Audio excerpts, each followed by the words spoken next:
Hello there and welcome to your All Things Trump video update.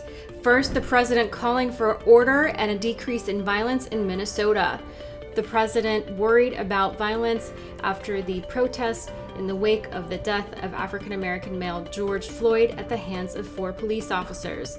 The president taking to Twitter and saying that he, quote, "I can't stand back and watch this happen to a great American city, Minneapolis. A total lack of leadership. Either the very weak radical left mayor Jacob Frey gets his act together and bring the city under control, or I will send in the National Guard and get the job done right." President Trump's criticisms on Twitter come a day after the president issued an executive order calling into question legal shields for social media giants like Twitter. Twitter has criticized the president's tweets, saying that they need to be fact-checked, and early this morning, Twitter said that one of the president's tweets violated the Twitter rules about glorifying violence. The tweet that was marked by Twitter was from President Trump calling protesters thugs who are dishonoring the memory of George Floyd.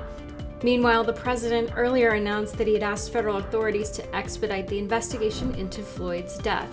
The president saying on Twitter previously that at his request, the FBI and Department of Justice are already well into an investigation as to the very sad and tragic death in Minnesota of George Floyd.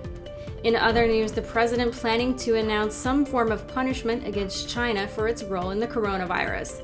The president has taken a very critical role of China and how it responded to the coronavirus, sources telling Just the News that the punishment will likely take the form of some type of sanction against China. And finally, make sure to tune in tomorrow for Just the News' coverage of the historic rocket launch in Florida. After the launch was rescheduled on Wednesday due to weather conditions, President Trump is excited to see Americans for the first time in 9 years re-enter space, leaving from American soil. Be sure to go to justthenews.com to keep track of these and other stories.